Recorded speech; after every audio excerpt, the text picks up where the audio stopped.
علمنا إلا ما علمتنا إنك أنت العليم الحكيم. رب اشرح لي صدري ويسر لي أمري واحلل عقدة من لساني يفقهوا قولي. أما بعد، الحمد لله على نعمة الإسلام، الحمد لله على نعمة الإيمان وكفى بها من نعمة.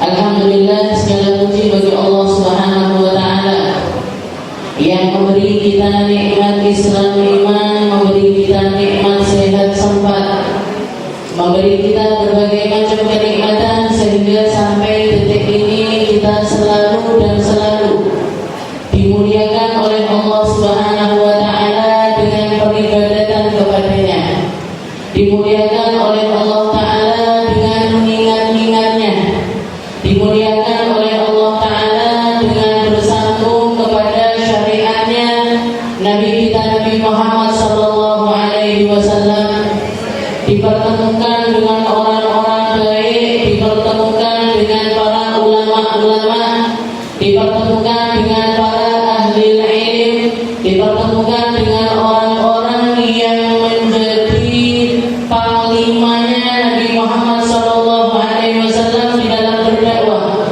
Orang-orang yang mengisi waktunya dengan ilmu, dengan Al-Quran, dengan ketawaduan serta keikhlasan yang luar biasa, sehingga mereka dimuliakan oleh Allah Ta'ala dengan kemuliaan yang sebenar-benarnya.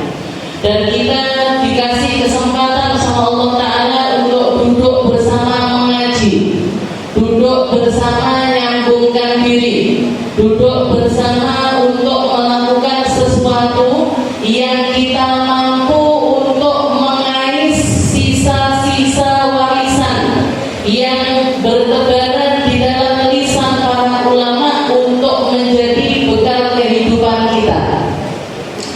Al-Imam Ali pernah mengatakan kepada salah seorang sahabat yang bernama Umail bin Ziyad, Sayyidina Ali berpesan kepada laki-laki tersebut, "Ya Umail, innal quluba awiyah."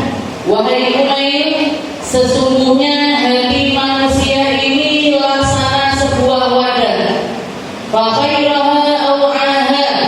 Wadah yang terbaik adalah wadah yang paling banyak mendengar, yang paling pintar menyerap, yang berusaha untuk memahami dan memasukkan setiap apa yang dia dengar dengan cara yang terbaik, dengan penuh keimanan kepada Allah Subhanahu wa Ta'ala dan penuh ketaatan kepada Nabi Muhammad sallallahu alaihi wasallam.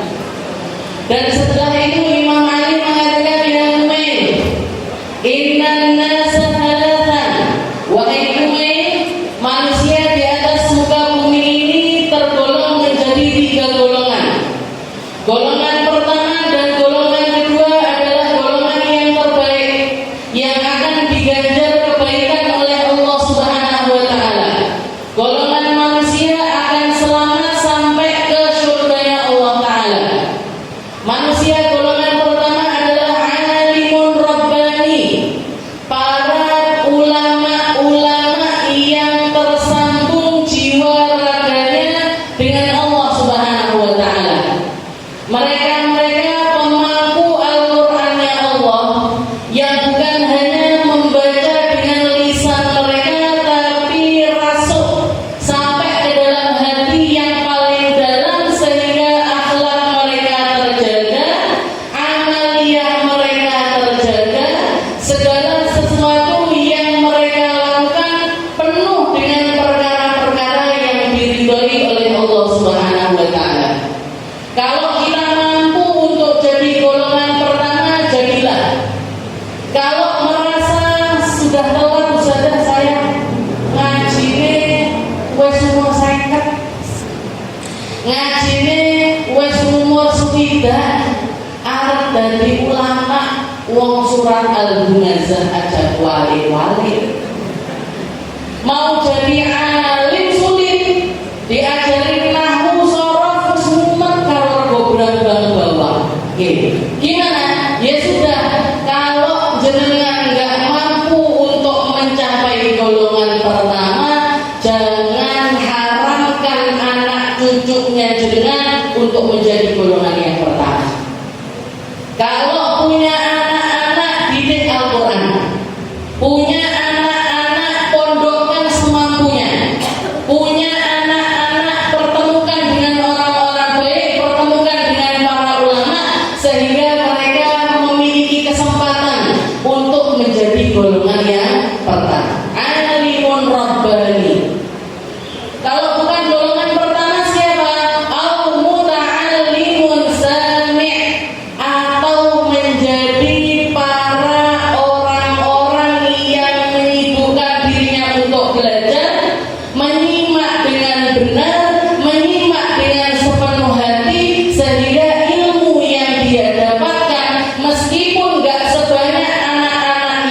di pondokan, tapi bisa jadi bekal ibadah kita. Kayak mayoritas jenengan ini loh Bu. Jumat pertama ngaji sama Kiai Ana, sama Kiai Ana. Nanti Jumat kedua sama Habib Bidin, gitu. Nanti Jumat ketiga salah Habib Ali, nanti Jumat ketiga sama siapa? Ustadz Aziz. Nanti Jumat lainnya lagi sowan-sowan ke pondok-pondok dan lain sebagainya. Jumat pertama sama saya ada yang lupa sekarang ngaji sama saya kok lagi. Jadi ini berarti apa? Kajian-kajian mingguan seperti ini jangan datangi dengan sepenuh jiwa, dengan pendengaran yang benar, dengar yang benar, nyimak yang benar, apa yang diwasiatkan, apa yang diijazahkan, apa yang diberitahukan di situ, berusaha dengan sepenuh hati untuk mengamalkannya. Kalau memang belum mampu untuk mengamalkannya, bercita-cita untuk mengamalkannya, punya planning untuk ngamalin yang semacam itu. Ini yang namanya para pelajar, talibul ilm, orang-orang yang selalu belajar ilmu. Jangan sampai jadi golongan ketiga katanya Sayyidina Ali. Kalau kamu nggak masuk golongan pertama, nggak masuk golongan kedua, kamu dipastikan akan masuk di dalam golongan yang ketiga. Apa itu? Auhamajun, atau orang-orang yang akan terombang-ambing ke sana kemari. Mereka enggak punya sandaran yang kuat, mereka enggak punya pijakan yang kuat, sehingga arah angin kemana mereka ikut. Informasi yang paling update ini apa, mereka terpengaruh dengan hal yang semacam itu. Kesana kemari, oh sekarang yang lagi ngetren baju merek ini, tuh kabeh. Oh yang lagi ngetren sekarang ngopi di coffee shop yang itu, pergi semuanya ke situ. Oh sekarang yang lagi banyak ditontonin itu tiktokan kayak gitu, yang lagi ngetren joget-jogetan di TikTok, melok kabeh.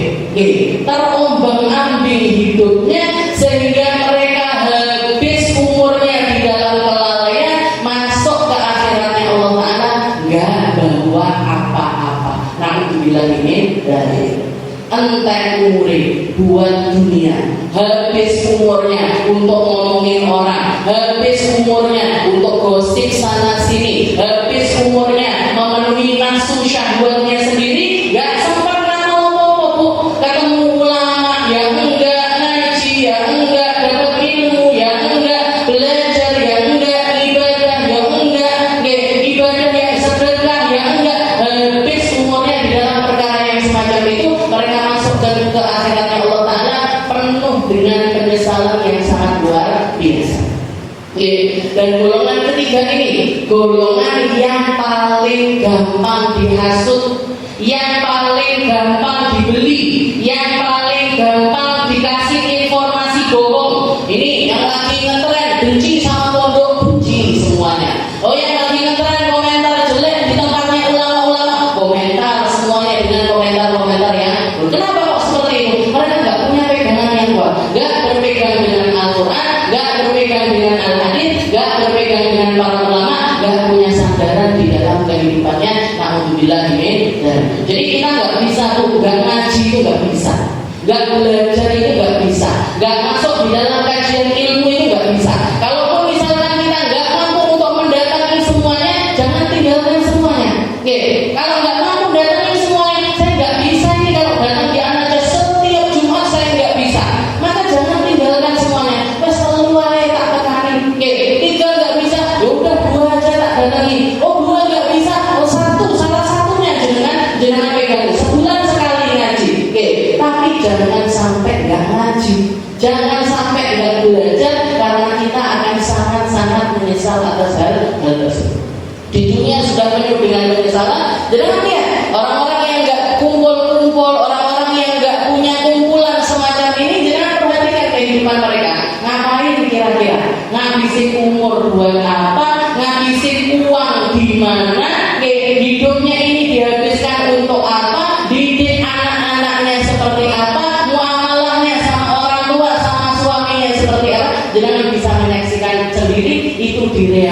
realitanya di masyarakat. Jadi yang semacam ini harus sangat kita syukuri. Alhamdulillah ketemu aja. Alhamdulillah ketemu sama Bu Abidan. Alhamdulillah ketemu konco-konco yang semuanya punya cita-cita yang sama, yaitu memantaskan diri masuk ke dalam surga Allah Ta'ala. Ini ngomong betul. Kenapa ya masuk surga Allah Ta'ala? Ada yang nggak pengen? Kita lanjutkan pembahasan kita setelah kurang lebih 3 bulan ya. Selama 3 bulan saya lupa ngaji apa yang bulan-bulan sebelumnya. Tapi alhamdulillahnya ada YouTube channel saya, jadi saya tahu sampai ayat keberapa. Kita lanjutkan pembahasan kita di dalam tafsir surat An-Nur. Di dalam surat An-Nur, qala Allah Ta'ala fi kitabil aziz, a'udzu billahi minasyaitonir rajim.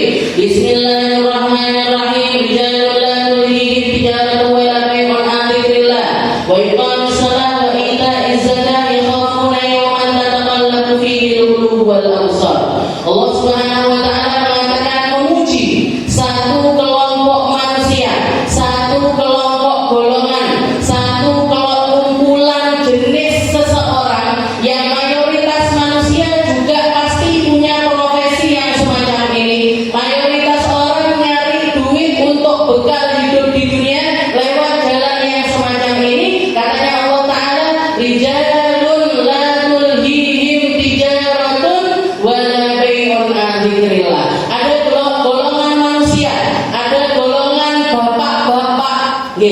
Jadi di sini Allah Ta'ala pakai kalimat rijalun, para laki-laki.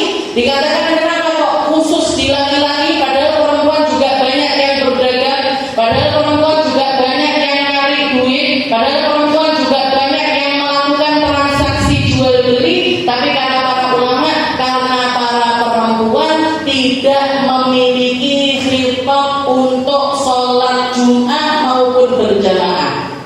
Para perempuan ini salah satu hal yang menjadi keringanannya Allah Ta'ala bagi kaum perempuan ini gak dapat khitab sholat Jumat, gak punya kewajiban untuk melaksanakan sholat Jumat. Kalaupun mereka melaksanakan sholat Jumat, hukumnya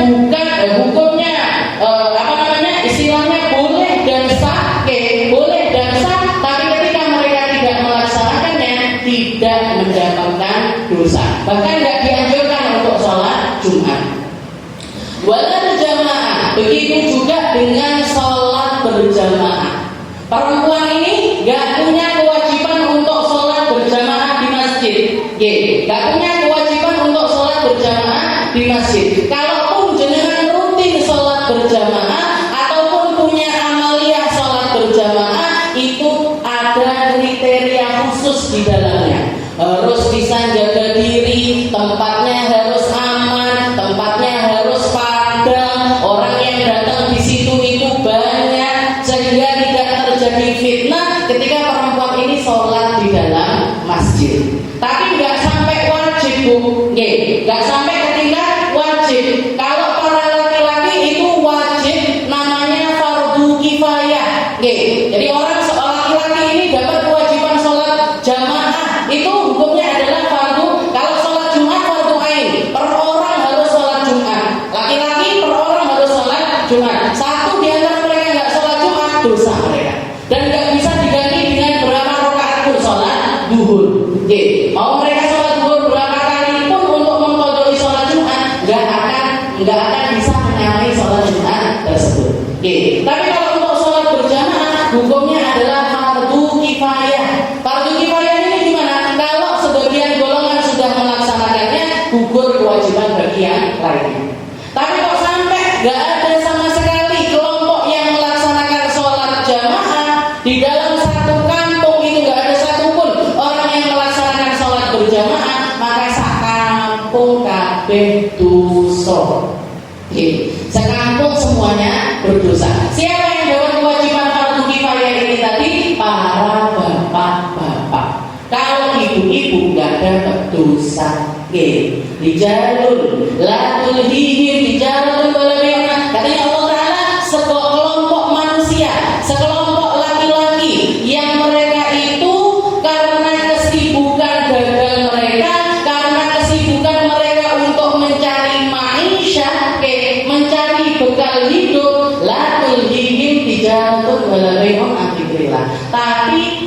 sisi mereka tetap nggak lupa untuk ingat Allah, nggak lupa untuk berzikir kepada Allah. Wa iqamis shalah wa itaiz zakat. Yang mereka jaga adalah sholat, yang mereka jaga adalah zakat.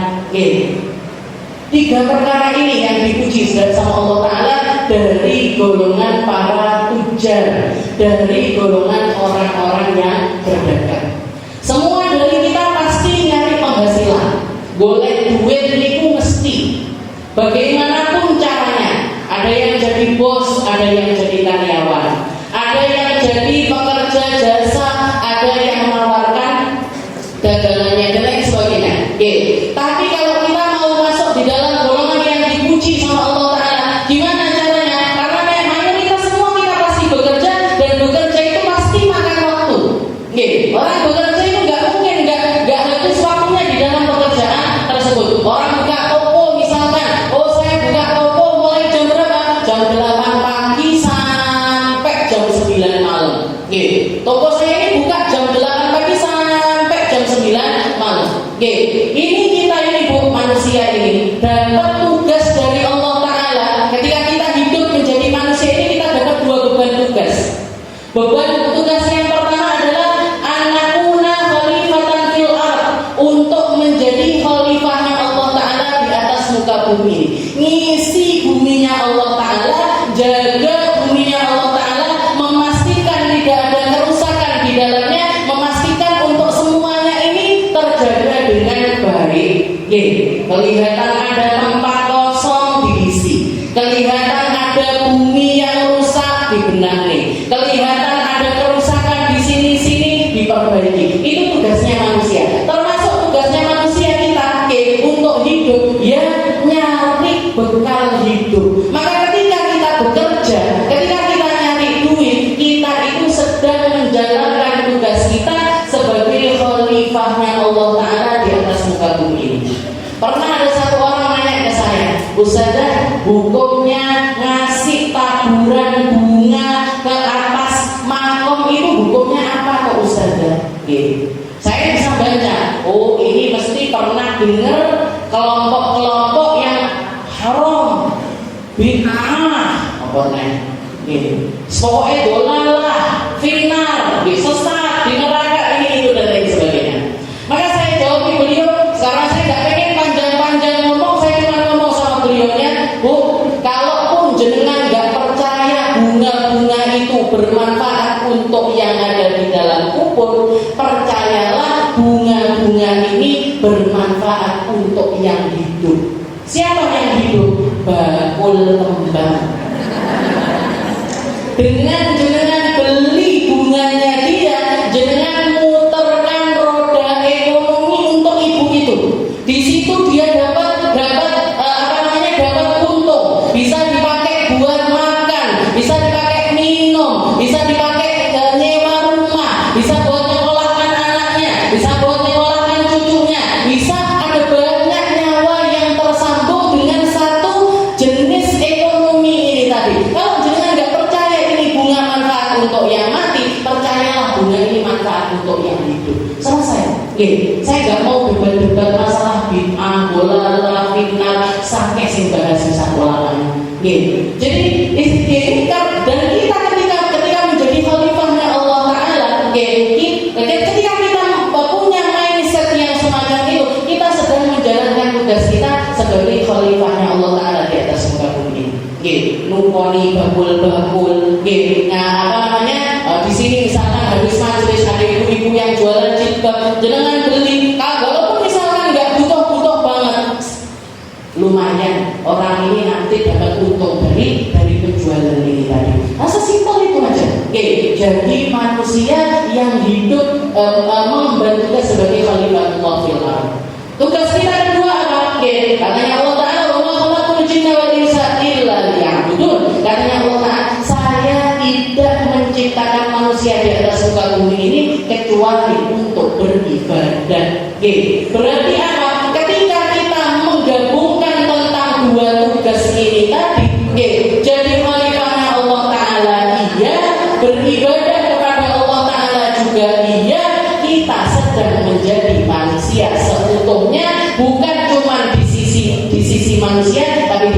Allah Subhanahu wa taala. Dan ketika kita bekerja itu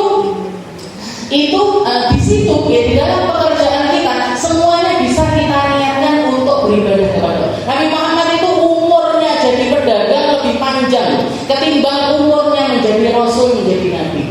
Rasulullah diangkat jadi nabi umur 40 tahun, selesai tugasnya di usia 60 tahun, 63 tahun, berarti 23 tahun beliau menjadi nabi, menjadi rasul. Sedangkan di 40 tahun pertamanya beliau mulai bekerja umur 5 tahun, 6 tahun, berarti sekitar 35 tahun beliau habiskan hidupnya dengan profesi sebagai seorang pedagang. Umur 9 tahun sudah dagang sampai Syam. Coba mana ini di antara pedagang-pedagang sing anane dijak dodolan pulangan sampai keluar kota, sampai ke saya mau pulang ke Jakarta, anaknya umur 9 tahun diajak itu bukan cuma diajak Pak loh, diajak terus diajari. Ini loh nak, caranya nyari barang kayak gini, caranya negosiasi seperti ini, caranya kamu bikin nota begini, caranya bikin perjanjian seperti ini. Berapa di antara jenengan yang anak-anaknya itu sudah dilibatkan di dalam perdagangan mulai dari usia tersebut? Saya anaknya bakul Bu, saya anaknya pedagang. Atau saya ketika saya kasih SD sudah mulai tahu hitung-hitungan nih Bu, kelas 4, kelas 5 itu sudah mulai diajak ikut serta di toko. Meskipun harus ada pendampingnya, karena kadang-kadang masih salah dan lain sebagainya, tapi sudah dilibatkan. Kenapa? Karena kita nyari duit itu juga menjadi profesi yang bisa mendatangkan pahala di sisi Allah Subhanahu wa taala. Jadi enggak perlu orang ibadah itu di atas saja terus dikiran, terus wiritan, terus enggak mesti. Banyak di antara orang-orang yang naik derajatnya di sisi Allah taala, bahkan dianggap sebagai para syuhada Allah taala lewat jalur perdagangan. Nabi Muhammad sallallahu alaihi wasallam mengatakan at-tajir al-amin as-saduq al-muslim ma'asyuhada yaumil qiyamah. Pedagang yang jujur, yang amanah, at-tajir al-amin yang amanah, as-saduq yang jujur di dalam perdagangannya, al-muslim dan dia adalah seorang muslim, ma'asyuhada yaum, nanti kalau mati masuk di dalam golongannya orang-orang yang mati syahid. Orang mati syahid itu kemuliaannya apa? Orang mati syahid itu masuk surganya Allah taala bila hisab, bila adab, tanpa hitung-hitungan, tanpa hisab yang ruwet, tanpa hisab yang jelimet, enggak pakai ngicipi nerakanya Allah taala, langsung masuk ke dalam surganya Allah taala dan terserah mau milih lewat pintu yang mana aja. Saya bukan ahli sholat, tapi aku milik surga lewat pintunya orang ahli sholat ya Allah. Siapa kamu? Saya pedagang jujur amanah, silakan masuk. Saya bukan orang yang sering bangun malam ya Allah. Saya bukan orang yang sering bangun malam, tapi saya ingin masuk surganya orang-orang yang sering kali bangun malam. Siapa kamu? Saya pedagang yang jujur, yang amanah. Silakan masuk lewat pintu tersebut. Kurang enak apa? Tapi ini kan bicaranya tajir al-amin as-saduq al-muslim. Jadi karena Allah taala dijalan di jalan itu walaupun orang dagang, orang nyari duit, dan ini biasanya alasan utamanya orang nggak sempat ibadah nih. Ojol-ojol itu sudah duran Pak, ini dari tadi banyak pesanan. Ibu-ibu cateringan, bikin donat, ada pesanan donat banyak, sudah duran, semua sempat ibu yang dijamak karo asal. Bu, udah ngaji Bu, jangan ngajak teman-temannya ngaji. Saya repot, ini siapa ini nanti yang ngurusi dagangan saya. Gak sempat ngaji, gak sempat datang pengajian, gak sempat kenal ulama, gak sempat belajar Al-Quran dan lain sebagainya. Mayoritas orang sibuk di dunia ini alasannya nih, golek duit, ngelumpuk nih duit, padahal yang rekeningnya bisa akeh. Gak pernah dengar ayat Al-Quran wailul likulli humazatin lumazah alladzi jama'a malahu wa 'addada. Katanya Allah taala neraka wail tempatnya buat orang-orang yang likulli humazatin lumazah, yang terima golongan ini likulli humazatin lumazah. Siapa ini likulli humazatin lumazah? Alladzi jama'a malahu, yang kerjaannya ngumpulin duit baru dihitung. Rupuk nenek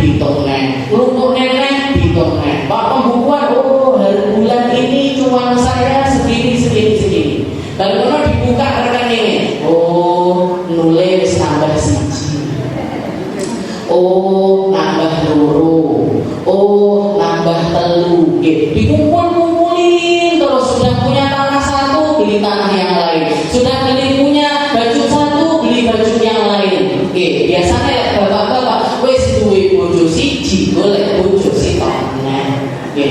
Koleksi nih. Alladzi jama'a malau wa adada. Ngumpulin duit, setelah itu dihitung-hitung. Kerjaannya siapa ini? Kerjaannya bakul. Saya ini bakul, jadi ngerti ini harus ngumpulin duit itu harus, setelah itu dihitung-hitung itu harus. Tapi gimana caranya biar perdagangan kita ini nggak memperburuk akhirat kita, nggak memperburuk tempat kita di akhiratnya Allah Ta'ala, nggak memperburuk nasib kita di dalam kuburan nanti. Masuk di dalam golongan ini. Rijalun la tulhihim tijaratun wala bai'un. Dari apa? Pekerjaannya dia tidak melalaikannya an dzikrillah, dari ingat Allah, dari nyambungkan dirinya kepada Allah, dari mengusahakan lisannya untuk nyebut-nyebut namanya Allah Ta'ala. Subhanallah. Dagang dodolan, tapi pas tidak ada konsumen, subhanallah, subhanallah, subhanallah. Nyapu tokone, astagfirullah, astagfirullah, astagfirullah. Lap etalase tokonya dia, Allahumma sholli ala sayyidina Muhammad, Allahumma sholli ala Muhammad, Allahumma sholli alaihi wasallam. Jadi apa? Perdagangannya dia tidak melupakan dirinya untuk ingat Allah Subhanahu wa Ta'ala. Dzikrillah. Jadi poin ibadah pertama yang disinggung sama Allah Ta'ala adalah dzikir. Ingat, nyambung, nyambungkan dirinya dengan Allah Ta'ala. Nabi Muhammad SAW mengatakan, "Mathalul ladzi yadhkuru rabbah wal ladzi la yadhkuru rabbah mithlul hayyi wal mayyit." Orang yang ingat Allah sama orang yang enggak ingat Allah itu kayak mayit sama orang hidup. Kayak orang bernafas sama kayak orang gak bernafas. Seperti orang yang bisa diajak bicara sama orang yang gak bisa diajak bicara. Jadi mithlul hayyi wal mayyit. Katanya Nabi Muhammad kayak orang hidup sama orang yang gak hidup. Jadi orang yang hatinya nyambung sama Allah Ta'ala, mereka lah orang-orang yang hidup dengan sebenar-benarnya hidup di atas muka bumi ini. Orang-orang yang lisannya itu selalu basah dengan dzikir kepada Allah Subhanahu wa Ta'ala. Ada salah satu sahabat datang kepada Nabi Muhammad, "Ya Rasul, kafurat alayya syara'i al-Islam." Ya Rasul, pilihan ibadah itu kan kata sangat ya Rasul. Pilihan ibadah itu kan banyak sekali. Saya bingung mau ibadah apa. Kayak kita gitu, bingung sampai. Bingung apa bingung. Apa ngaji Al-Quran, apa sholat, apa puasa, banyak banget pilihan syariat ini, banyak sekali ya Rasul. Dullani, maka ajarkan aku, tunjukkan kepadaku ya Rasul salah satu amalan ahbutubi yang bisa saya pakai sandaran dan akan menyelamatkan saya sampai ke surganya Allah Ta'ala. Maka Nabi Muhammad SAW mengatakan, la tazalu lisanaka rabban bidzikrillah. Jadikanlah lisanmu itu selalu ingat sama Allah. Jadilah orang yang ingatnya itu berkesinambungan. Selalu pindah dari satu ibadah ke ibadah yang lainnya. Allah Ta'ala mengatakan, wa idza faragta fansab. Kalau sudah kamu selesai dari satu ibadah, pindahlah ke ibadah yang lainnya. Niatkan seluruh hidupmu 24 jammu itu, jadikan semuanya ada waktu, ada tempat-tempat dia. Istilahnya waktu-waktu tersebut habis di dalam zikir kepada Allah Ta'ala. Tengah malam kita niatkan untuk bangun malam,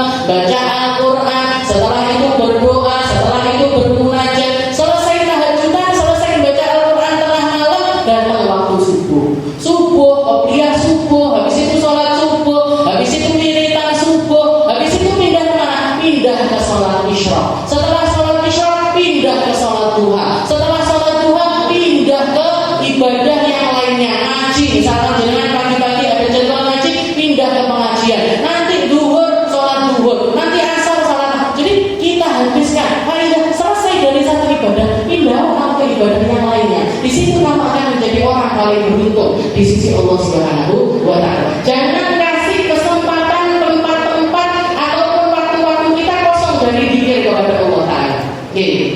Nabi Muhammad SAW juga pernah mengatakan nanti di hari kiamat itu orang-orang kauman, ada golongan-golongan manusia, ya jadi sunan dan jelisan. Mereka itu seringkali duduk-duduk, selain gelar kumpulan-kumpulan, layak guru Allah Taala. Di tempat tersebut mereka nggak ingat Allah Taala. Kalau kita punya waktu yang nggak kita pakai untuk ingat Allah Taala, nanti di hari kiamat kita akan menyesal kenapa kok waktu itu kita nggak pikir. Kenapa kok nggak saya habiskan untuk mengingat Allah? Kenapa kok nggak saya habiskan untuk sekedar mengucapkan kalimat La ilaha illallah, subhanallah, walhamdulillah, wa la ilaha illallah, wallahu akbar, yang disebut dengan kalimat al-baqiyatus sholihat. Sesuatu yang akan kita dapatkan pahalanya di akhiratnya Allah Ta'ala, itu namanya al-baqiyatus sholihat. Subhanallah, alhamdulillah, wa la ilaha illallah, wallahu akbar. Dan orang yang paling beruntung, yang paling nampak bersinar di akhirat nanti adalah mereka-mereka yang seumur hidupnya itu waktu-waktunya dipakai gak lepas dari zikir, gak lepas dari tasbih, gak lepas dari mengingat Allah dengan lisannya ataupun juga dengan hati. La tulhihim tijaratun wala bai'un an dzikrillah. Jadi aib jadi orang muslim itu eman-eman. Kita itu jadi orang muslim kok gak punya wirid, eman-eman. Kita orang muslim kok gak punya patokan zikir harian, zikir pagi gak moco, zikir sore gak moco, donga tangi turu gak moco, doa mau tidur gak baca, doa mau makan gak baca, doa mau minum gak baca, doa masuk rumah gak baca, doa keluar rumah gak baca, doa naik kendaraan gak moco. Kabeh doa-doa ini luput semuanya dari diri kita. Aib.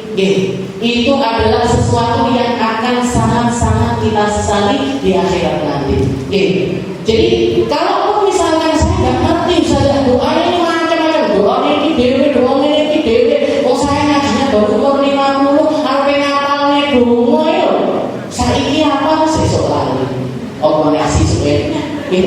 Lupa terus ngaji, lupa ini, lupa. Kita punya kuncinya, Bu. Kita punya kunci dari segala kebaikan. Kalimat pertama yang Allah Ta'ala ajarkan kepada kita di dalam Al-Quran, yang ada dua sifat yang Allah Ta'ala pengen kita kenali Allah Ta'ala dengan dua sifat tersebut. Apa itu? Bismillahirrahmanirrahim. Ada yang nggak hafal Bismillah di sini? Ada yang nggak hafal Bismillahirrahmanirrahim? Kalaupun misalkan kita ini nggak hafal segala macam bentuk doa, mulai segala sesuatu dengan Bismillah. Katanya Nabi Muhammad SAW, kullu amrin dibal la yubda'u fihi Bismillahirrahmanirrahim fa huwa aqta. Wa fi riwayah abtar, wa fi riwayah aqta. Jadi katanya Nabi Muhammad, setiap amal yang di situ ada maksudnya. Kita mau minum ada maksud untuk minum. Kita mau makan ada maksud untuk makan. Kita mau pakai jilbab ada maksud untuk pakai jilbab. Ngelebokne niki peniti ada maksud untuk pakai peniti. Pakai baju ada maksud. Pakai celana dalam, pakai maaf daleman dan lain sebagainya. Kita punya maksud di dalam setiap amal perbuatan kita. Katanya Nabi Muhammad, kalau semua amal yang ada maksud itu enggak dimulai dengan Bismillah, dan enek barokah. Makanya hidup kita ini sudah terlewat terlalu banyak yang gak ada berkahnya. Jangan sampai setelah ngaji pun malah gak barokah. Jadi Bismillah kita mau ngaca, gak hafal ini doanya seperti yang diajarkan sama Nabi Muhammad SAW. Allahumma kama hassanta khalqi fa hassin khuluqi. Ya Allah, sebagaimana jenengan apikne yang nampak dari saya, baguskan juga akhlak saya. Gak hafal saya sudah. Ya udah, ngelihat ngelihat kacanya tadi Bismillahirrahmanirrahim. Gaya lipan Bismillah, gaya ini Bismillah, gaya alis Bismillah. Saya jamin nggak kencang ini. Bikin apa namanya? Tangan di bawah itu game sini kabeh kok dengan Bismillahirrahmanirrahim. Kata dakwah Bismillahirrahmanirrahim, Bismillah. Dengan jadi semuanya itu kita mulai dengan namanya Allah. Berkahnya ikut, pahalanya ikut. Ini miftah kulli syai.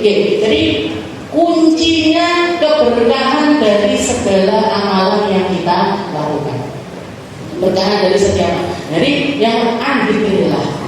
Jadi jangan orang-orang yang walaupun dengan kesibukan mereka nyari harta, itu mereka tetap menyempatkan diri untuk mengingat Allah Subhanahu wa taala. Dulu orang-orang zaman dulu ini, orang-orang zaman dulu kakek-kakek kita, nenek-nenek kita, alimiha wa awwaliha, yang alim maupun yang awam, yang laki maupun yang perempuan, yang dewasa maupun yang anak-anak, kita ketahui mereka adalah para ahli zikir semuanya.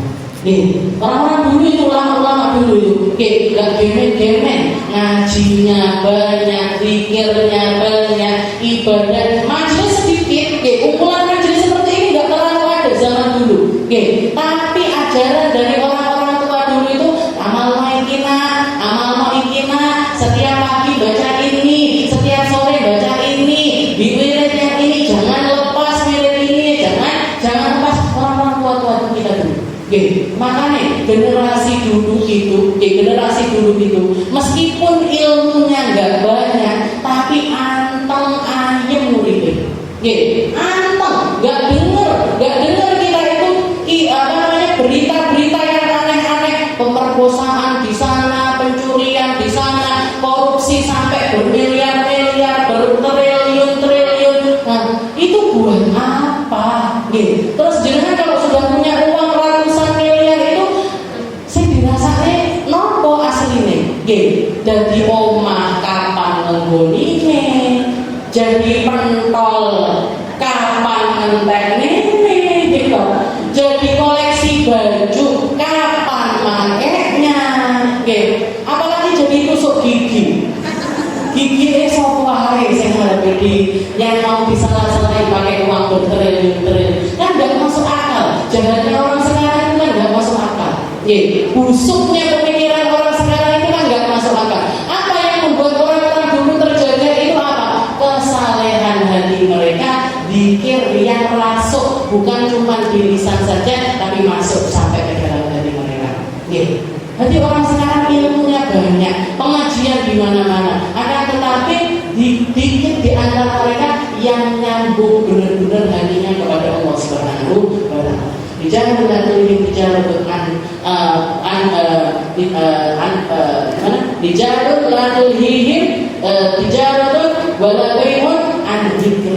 dari berzikir kepada Allah Subhanahu wa taala. Bawa zikir di hati-hati kita, bawa zikir di rumah-rumah kita. Rumah kita harus punya zikir. Rumah kita, kalau kita punya rumah, kita harus punya zikir di dalam rumah. Kalau kita punya sholat, rumah kita harus ada jatah sholatnya.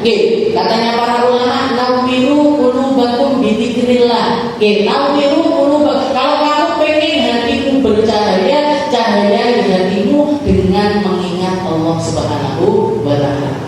Sebagian ulama lagi mengatakan zikrullah,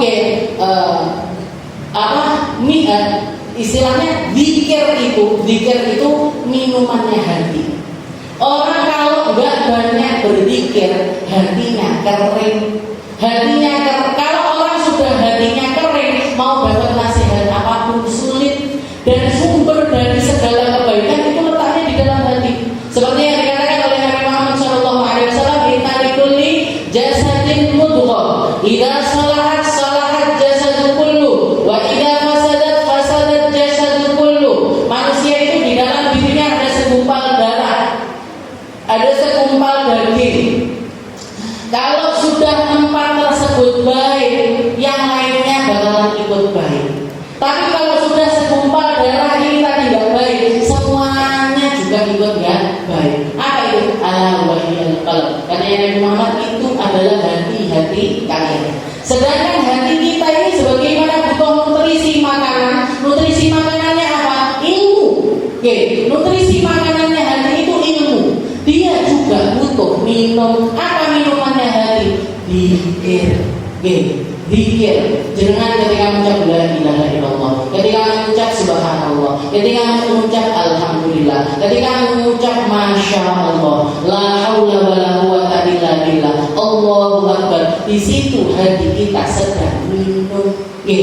Ketika dia pas atau cukup minumannya hati kita cukup dengan minuman, maka semuanya akan bisa mau melakukan kebaikan apapun aja kita akan dimampukan sama Allah Ta'ala. Ya Allah, saya pengen haji, dimampukan sama Allah Ta'ala. Ya Allah, saya pengen sedekah, dimampukan sama Allah Ta'ala. Ya Allah, saya pengen bangun masjid, dimampukan dengan lihat.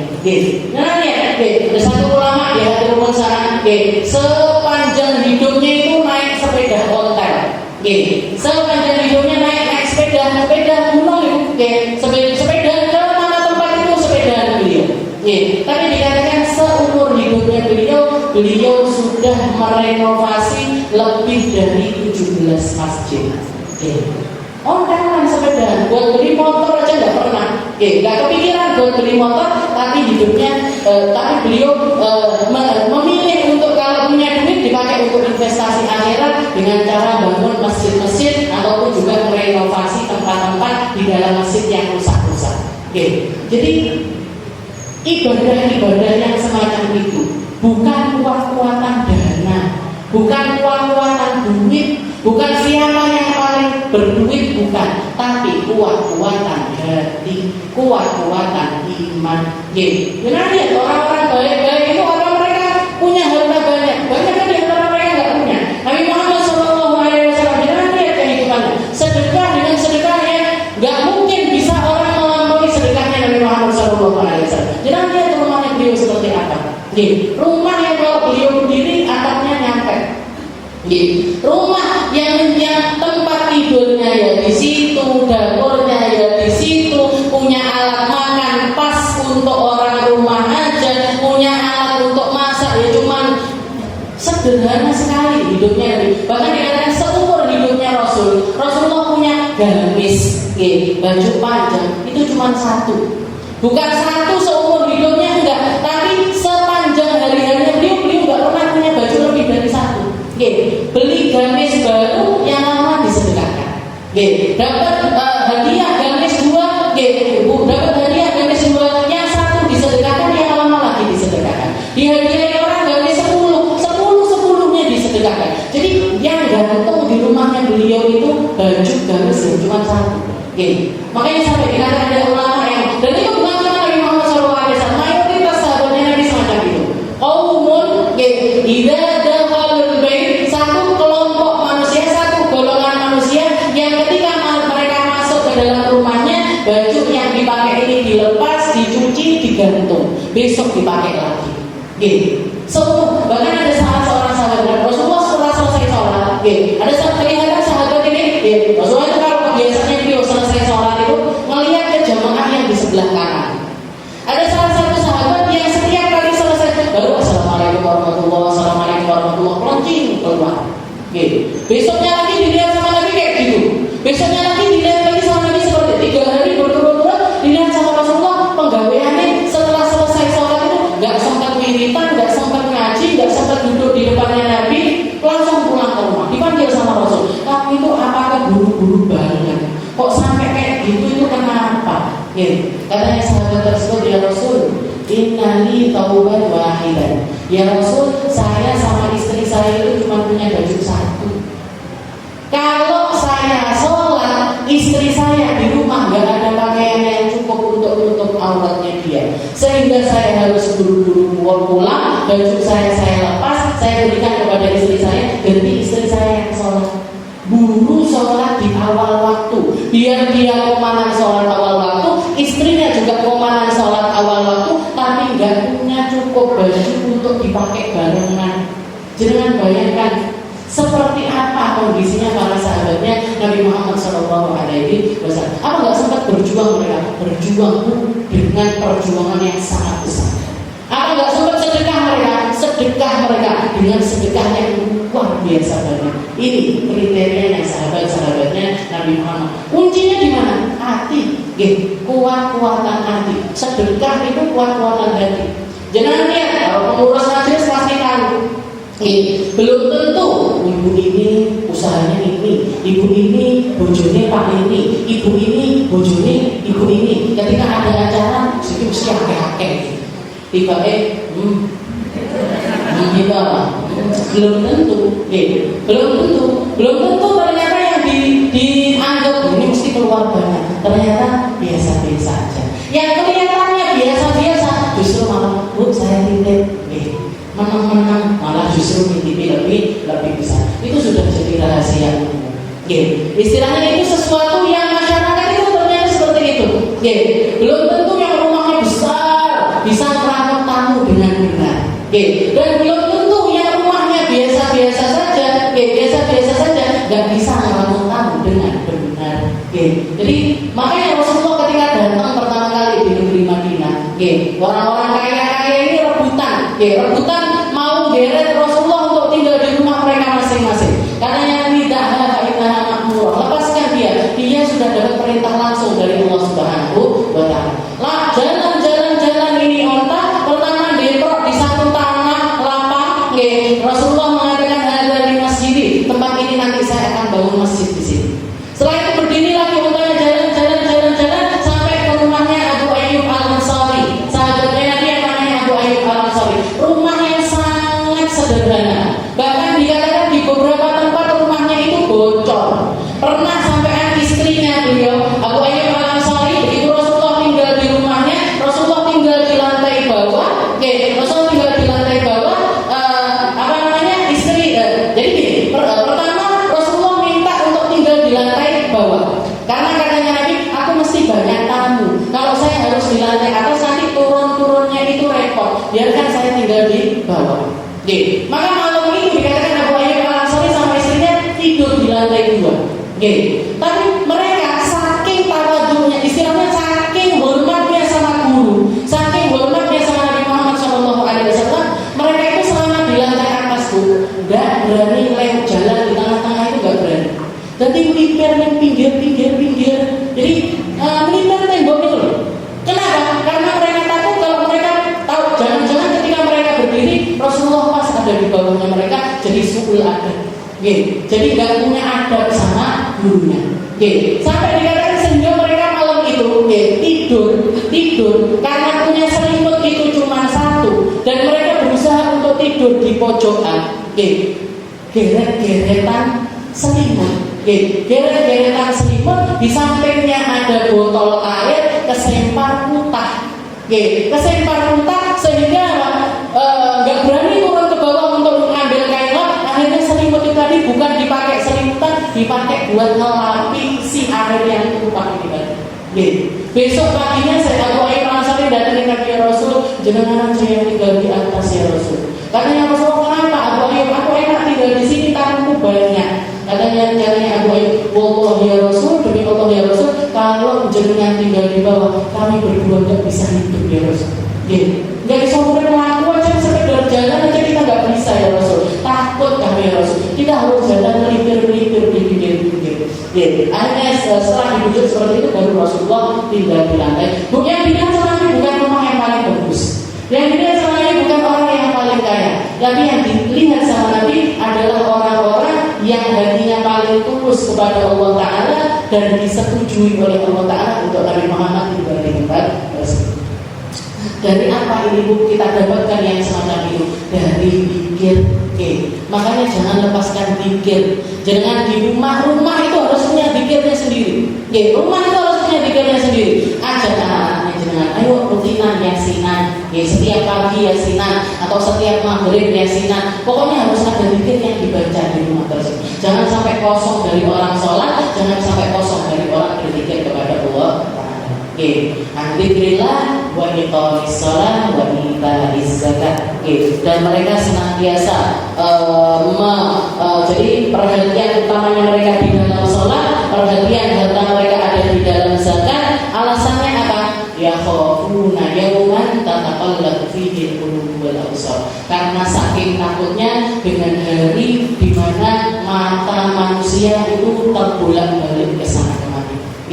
Hari kiamat yang digambarkan sama Allah Ta'ala, yauman tataqallabu tataqallabu fihi al-qulub wal absar. Mata sama hati itu bolak-balik terus. Insyaallah nanti kita lanjutkan pembahasannya di pertemuan yang selanjutnya. Mungkin sama Allah Ta'ala kita dikasih kesempatan untuk zikir yang banyak, dikasih kesempatan untuk ibadah yang benar, dikasih kesempatan untuk beramal dengan amaliyah-amaliyahnya orang-orang baik, amaliyahnya orang-orang yang menyambungkan dirinya kepada Allah Ta'ala, menyambungkan dirinya kepada syariatnya Nabi Muhammad SAW, yang berjuang dengan harta mereka, berjuang dengan badan mereka, berjuang dengan roh mereka, berjuang dengan segala sesuatu yang Allah Ta'ala amanahkan kepada mereka.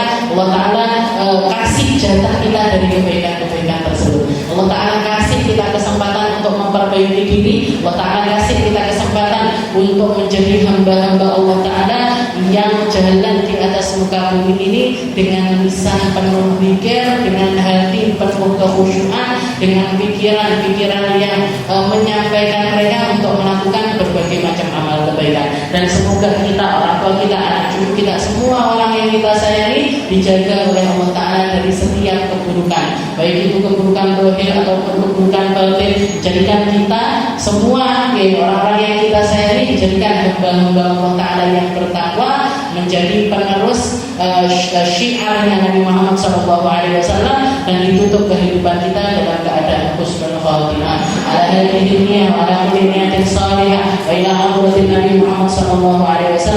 Bismillahirrahmanirrahim.